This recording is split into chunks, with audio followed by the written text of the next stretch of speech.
يعني اراس استخوازم جزوده اف برسكريك هي ام سر داخفن از جارنا وقتی کو تشتن دوباره دبن از دبیم مروف مجبوره بچاوه کیدن لی بنیره با اوای کیدن لی بنیره هلبت اف خباتا کو للصحيح هاتيه كرين راوسي خباتا كجلكي جرينجه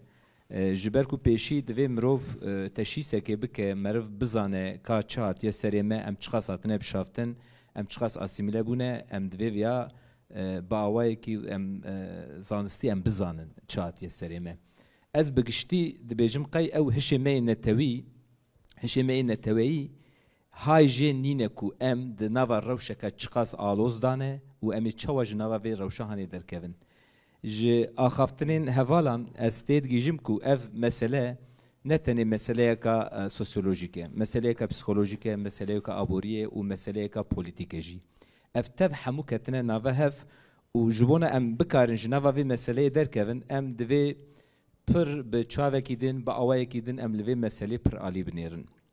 اف مسئله باجاروانی و مسئله کو از بیجم لوی داری چما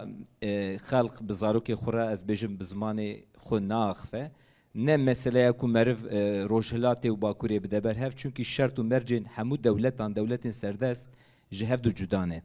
لوی داری وقتا ام قالا گندو باجارات کن باجار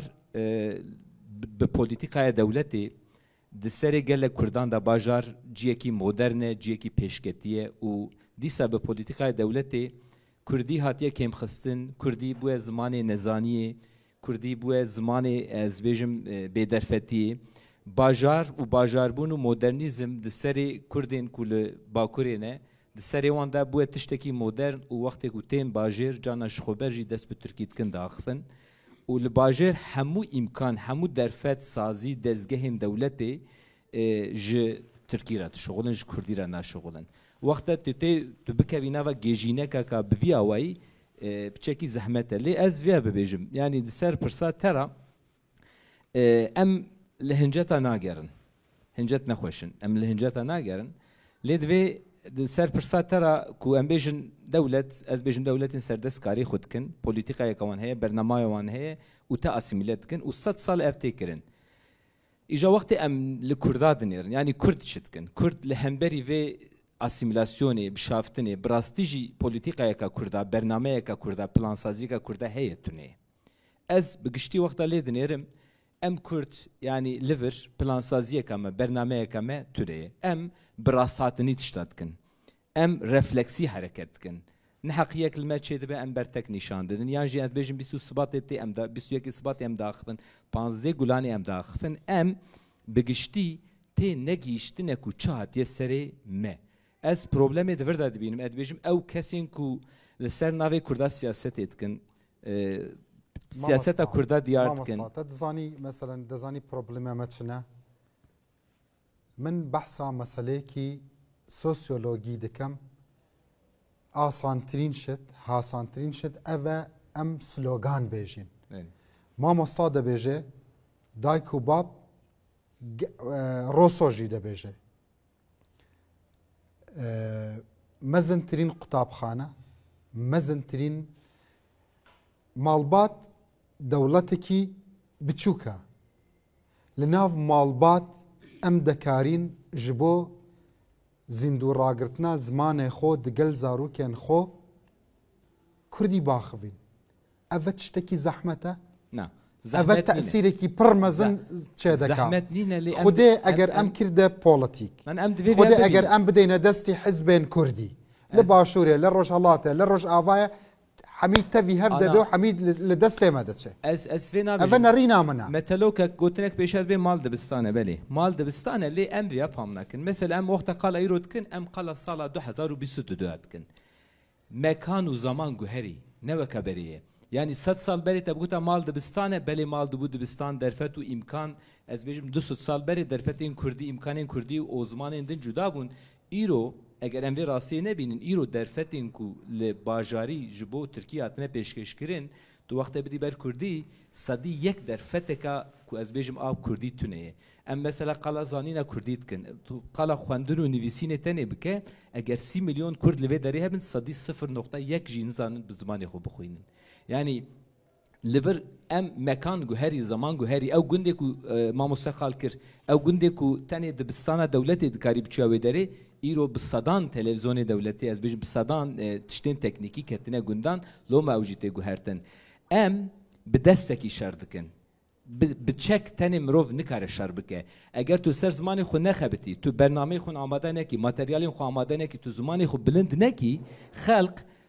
با آخافتن چی آخافتن تیرا انسان آنها که انسان وی سردمی تخوازم بخوینن تخوازم بنویسن تخوازم ببینن تو گرک چی بکی تو دولمند ما مصعبه شو ناسته وقتی که کسی دیتا آمده کسی دیتا روحه اگر ببینه زمان دی نبهیزه وصا فكر ناكا أفا جهكي ديها أفا كولتوركي دي هنا زمانكي دي هنا هنده كزده بيجي زمان كردي زمان قنديها من نظانم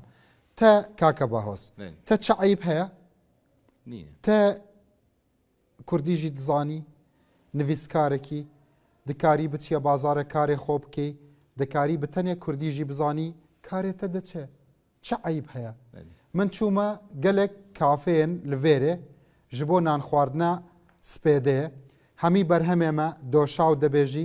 پنیر دبیجی نویشک دبیجی همی کرد شکریه بری 1000 سالان به کردی ناوه وان تشتا بویا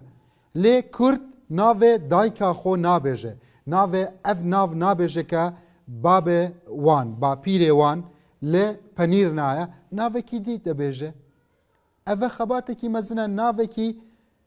مز بيجا مز بنير بيجا بنير شير بيجا شير داية بيجا داية أما زحمة تبرا من زحمتني أنا أفا برمزنا أفا نبوليتيكا لتأثيرات لبوليتيكا زيادة ترى من أفا دا بيجا تو مجبوري دوي 6 سالي دا زماني خو بلند بكي لسر بخبتي قال لك تشت لازم اجي زماني را يعني ايرو از بيجم تلفون دستي مده بصدام برنامه هنه تشتنه ايرو از بيجم تو مايكروسوفت وورد ود کی دوی داره گرک برنامه اشتره لازم به يعني تو خوش بو سردمی اگر آماده نکی تو نکاری بسر بکوی او دایک تخوازه تلویزیونه کی تخوازه برنامه کی وکه ود کتنی از بيجم زاروک تیوی لوی داره ما مساوی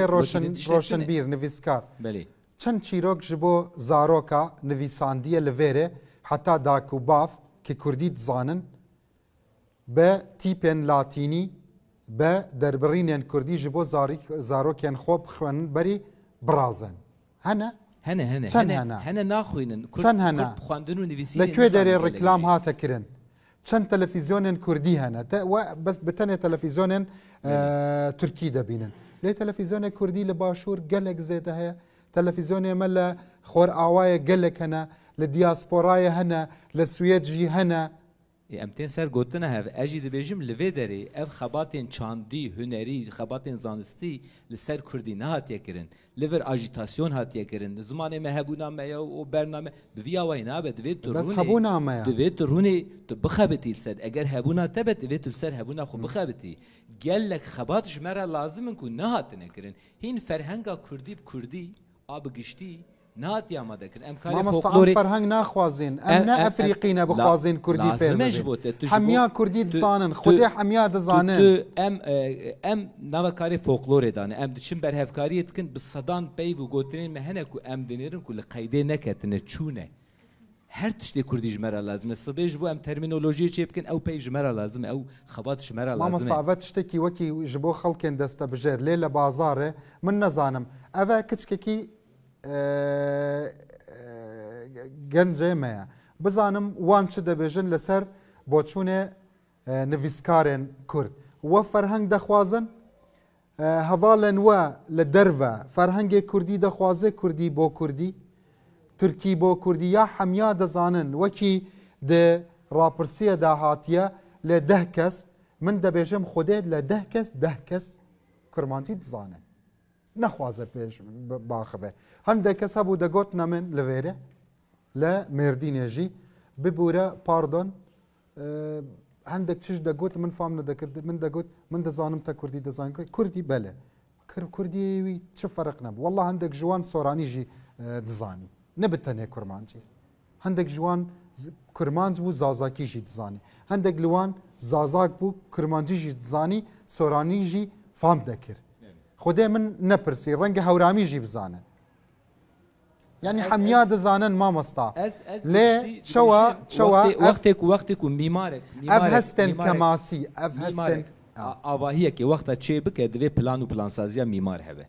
وقت پلان و پلانسازی تونه به توی آواهیه چه کی توی دیسا خراب بکی جبر کل ور پلان و پلانسازی ما زمانی و سیاست ما زمانی تونه هر تشته ما خراب دبه و هلدوش باش پلان نینا دولت رينادا دولت آلیکاریه و نعکا ده سیستم نکردیه يعني تشبكن ام تشاوري بكين ام لبندا بلان بين حتى كزمان كردي نامنه لبندا بلان بين